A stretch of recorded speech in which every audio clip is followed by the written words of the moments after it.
Renato Riccardi disait que le véritable voyage à cheval nous permet de grandir au plus profond de nous-mêmes. Que le voyage, petit ou grand, est un ensemble d'événements et de sensations qui ont comme point en commun le mouvement et la rencontre de soi et du monde.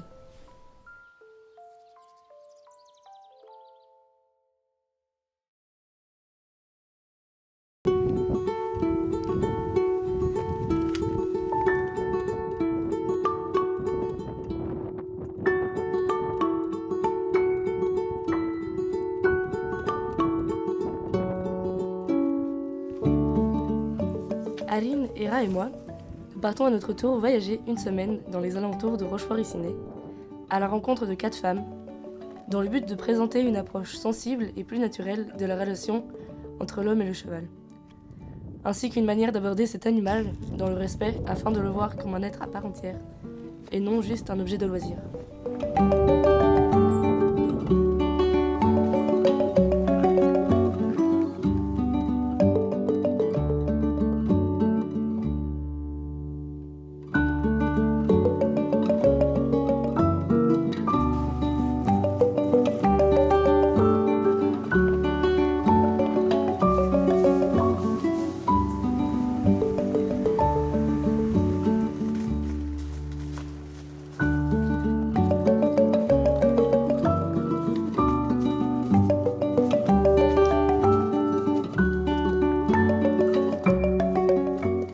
Moi, quand j'ai appris à monter à cheval, j'ai appris dans un endroit où, quand je suis arrivée, on m'a dit ici, on fait du dressage.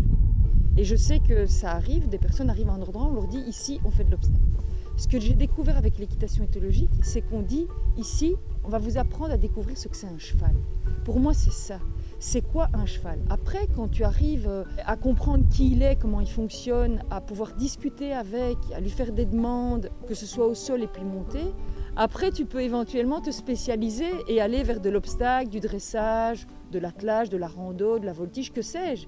Mais d'abord, il faut savoir qui il est et comment installer la communication. Et donc, pour moi, l'équitation éthologique, elle m'a appris ça. Donc, ce n'est pas pour moi une discipline, comme l'obstacle, le dressage, etc. C'est une base.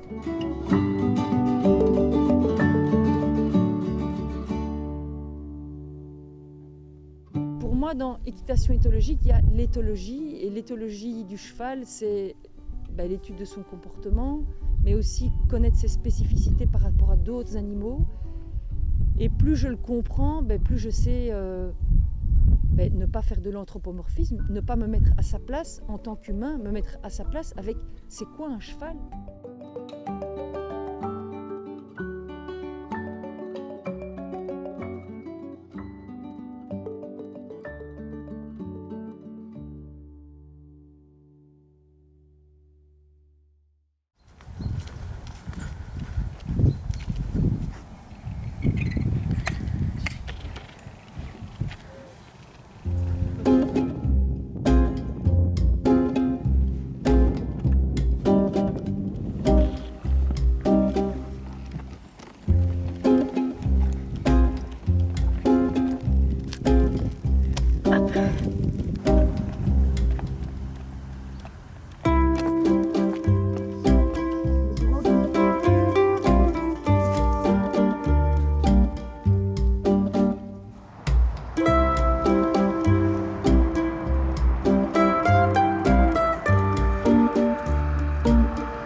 C'est à Évrailles que nous allons pour notre deuxième étape, chez Karine Tirant, une enseignante en hippothérapie et en éthologie qui a réorienté sa carrière de vétérinaire pour développer cette relation avec les chevaux. Chez elle, les chevaux vivent dehors, en grands troupeaux.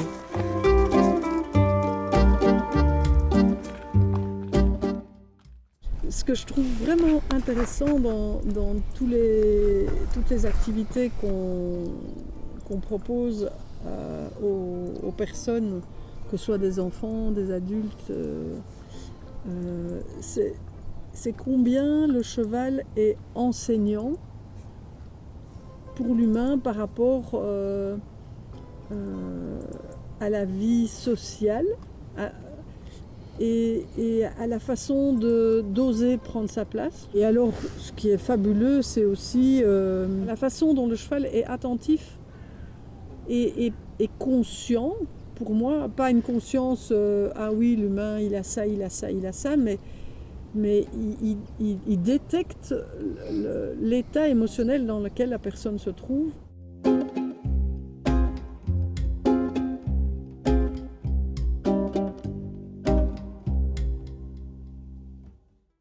Quand on va vers les chevaux avec qui on est, on a des retours personnels incroyables, quoi. Et donc moi j'insiste sur le fait que c'est pas le cheval qui me dit que, c'est moi qui suis conscient de ce dont je suis animée, et les chevaux m'accompagnent dans ce parcours-là, quoi. Mais c'est fabuleux, quoi, de pouvoir vivre des choses comme ça.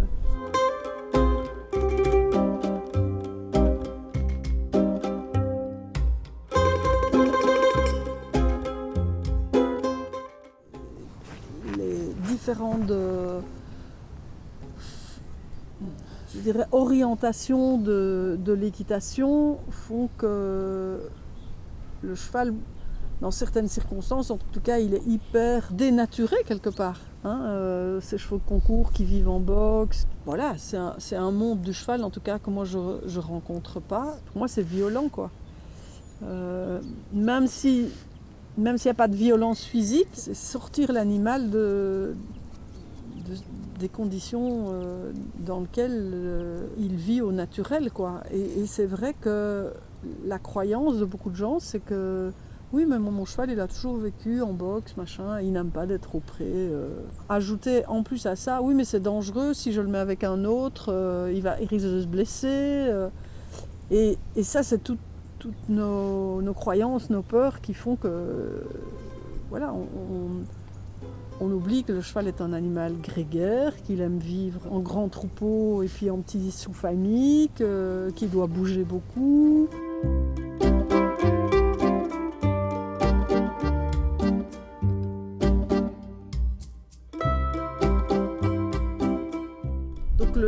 Le bien-être du cheval, c'est d'oser regarder le cheval dans son contexte naturel et de se dire mais comment, dans nos contextes domestiques avec des clôtures, etc., je peux faire en sorte que mon cheval soit avec des copains, que mon cheval bouge, qu'il ait à manger tout le temps. Et aussi, laisser au cheval des initiatives. Et là, alors, du coup, ça devient magique parce que le cheval t'emmène dans des trucs que tu n'aurais jamais imaginés.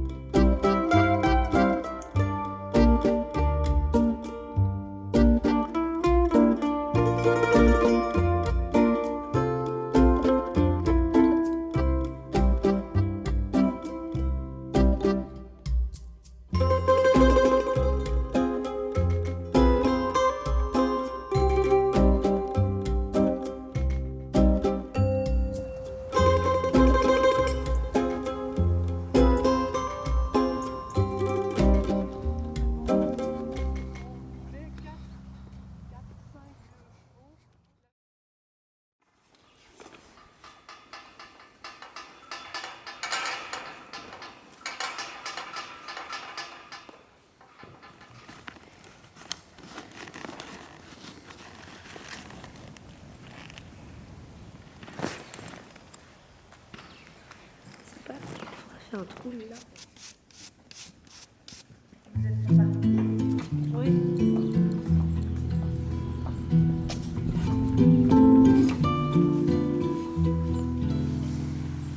Aujourd'hui, nous allons rencontrer une personne qui pratique la communication subtile avec les chevaux et qui a une toute autre vision des liens que l'on peut installer avec cet animal. Nous nous rendons alors à Sorinchamp, chez Antoinette Goubeau.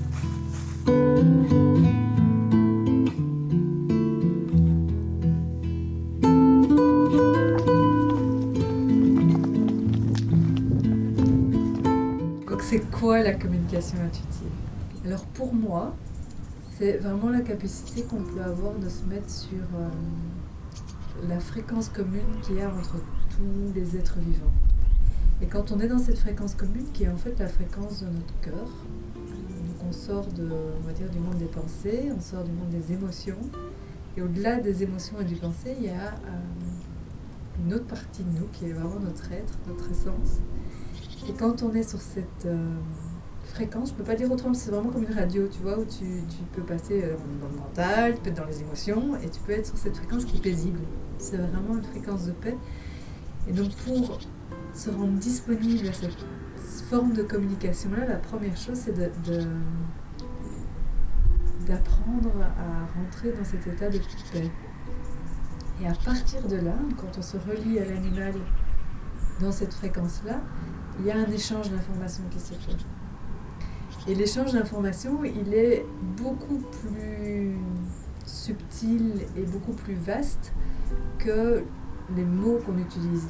Et là où ça devient une communication qui peut être utilisée, c'est que mon corps peut apprendre à le traduire en quelque chose de compréhensible pour moi, dans mon langage. Donc on va dire que la fréquence, l'information qui circule, elle est universelle, elle est la même pour toutes. Mais forcément, la façon dont moi je vais l'appréhender et dont le cheval va l'appréhender est un peu différente parce qu'on n'a pas les mêmes cerveaux, on n'a pas la même façon de voir le monde, on est dans des positions différentes. Mais il y a cette fréquence commune, je ne peux pas le dire autrement.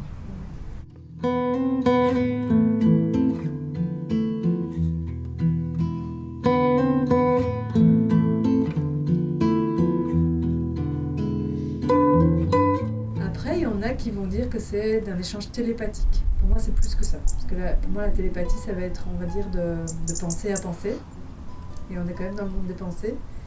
Alors que quand on se cale vraiment au niveau du cœur, on va avoir d'autres types d'informations.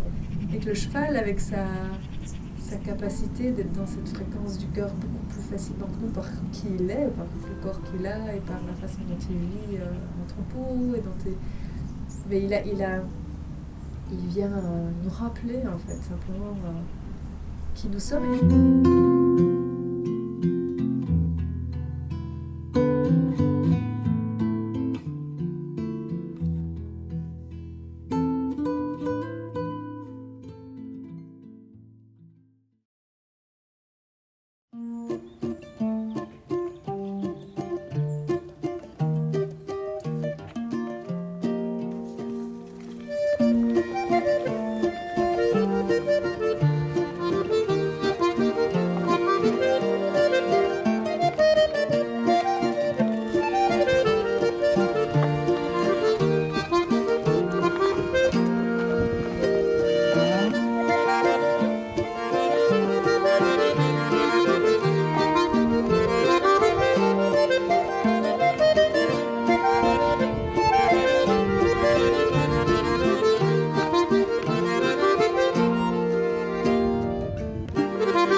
Après nous être rendus chez ces 3 femmes, et après avoir parcouru plusieurs dizaines de kilomètres, nous nous rendons chez Juliette, la dernière intervenante de ce périple.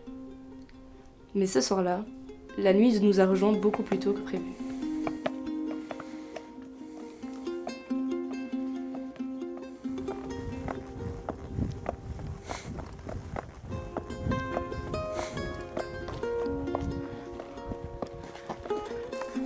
C'est en silence dans la forêt que nous avançons sur le chemin de notre dernière étape du voyage. La nuit, nous perdons beaucoup de nos repères et nos sens fonctionnent différemment. C'est souvent dans ces moments-là que nos peurs refont surface. Cette nuit-là pourtant, mes mains sur son flanc, je pouvais entendre sa respiration. Mes pensées se sont envolées et l'une envers l'autre, nous avons confiance, dans le silence de cette douce nuit.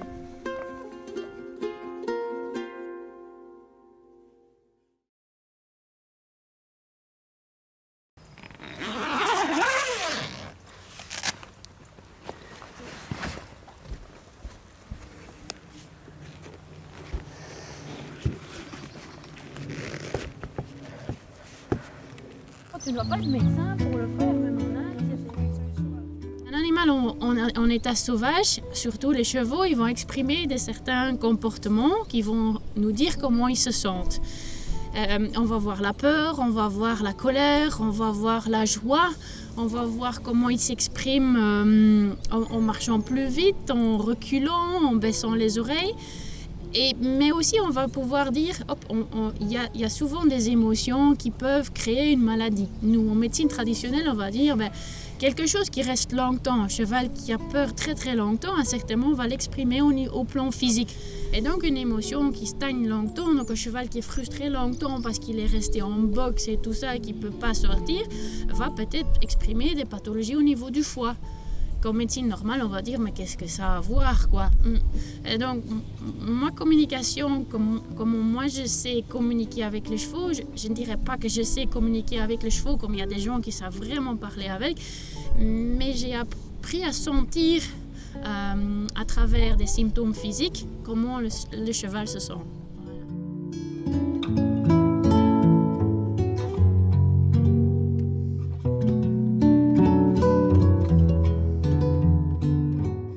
L'animal a aussi la capacité de prendre comment nous on se sent. Vu qu'on vibre et on émane une certaine longueur d'onde, l'animal va aussi se mettre à nous guérir, à nous aider, à nous sentir mieux. Je trouve ça super joli et quand je dis souvent, l'animal est notre guérisseur. L'animal, il est là, il est venu sur notre chemin et il va vraiment avoir un rôle à jouer pour nous accompagner, à nous grandir. Donc, on a tous des périodes dans notre vie où on grandit, où on cherche le chemin et le cheval était juste, t'accompagne là-dedans. Un cheval est un cheval et un cheval est une espèce d'animal différent que l'humain. Donc nous, on a notre façon de communiquer dans notre société. On est un animal aussi, l'humain, mais je veux dire que le cheval a ses propres façons de communiquer entre congénères, entre eux. Et moi, je dirais, si les gens savent comprendre ça, qu'on doit plutôt apprendre leur langage et pas imposer notre langage à eux. Donc, il faudrait beaucoup plus qu'on se pose, observant les animaux, essayant de sentir les animaux. Et de façon, on aura l'impression que le cheval nous parle d'une façon. Et c'est ça que je voudrais apprendre, que tous ces cavaliers, tout ça, qui aiment les chevaux, parce que c'est un super animal. C'est le respect, c'est qu'on doit créer cette relation de confiance. Donc qu'on doit y aller doucement, on ne doit pas griller les étapes, on doit, comme chaque animal, chaque cheval, qui soit méchant ou pas, il a quelque chose à nous dire. Et des fois ça va prendre beaucoup de temps, mais au final je crois que c'est possible qu'avec tout cheval on a une relation vraiment en équilibre avec nous, quoi. Mais les gens veulent aller vite dans cette société, on veut quelque chose de vite, on veut pouvoir lui mettre une selle dessus et dire hop, on y va, hop, on doit faire une compétition, on doit avoir telle prestation.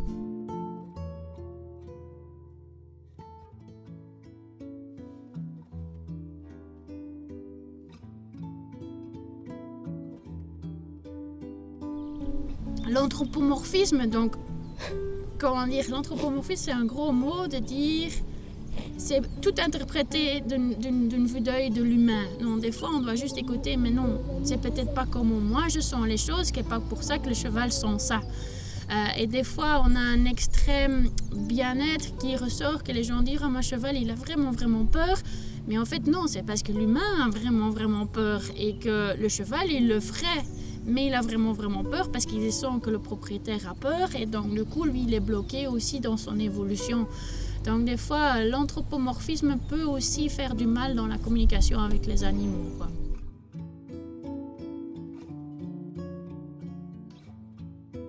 Le cheval peut sentir des trucs très subtils en fait que nous en fait dans notre société on a un peu perdu. Ces subtilités de sentir des choses même de notre inconscient à nous. Et ils nous font revivre des émotions qui sont des fois un peu cachées.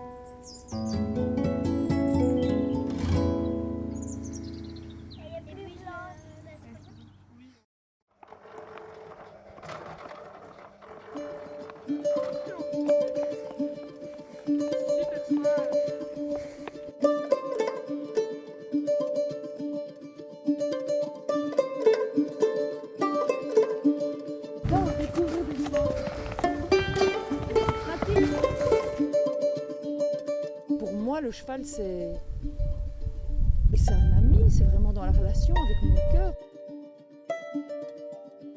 Il n'y a pas une bonne ou une mauvaise façon de communiquer. Moi, je crois que c'est question au respect de l'animal et de sentir des choses. Ça permet d'aller au-delà de la technique et au-delà de toute école et de trouver vraiment les solutions par soi-même et parfois d'un ordre qu'on ne s'y attend pas. Moi, je dis toujours, quand j'étais enfant, si j'avais pas eu les chevaux, je sais pas ce que je serais devenue, quoi. C'est tellement source de vie, en fait.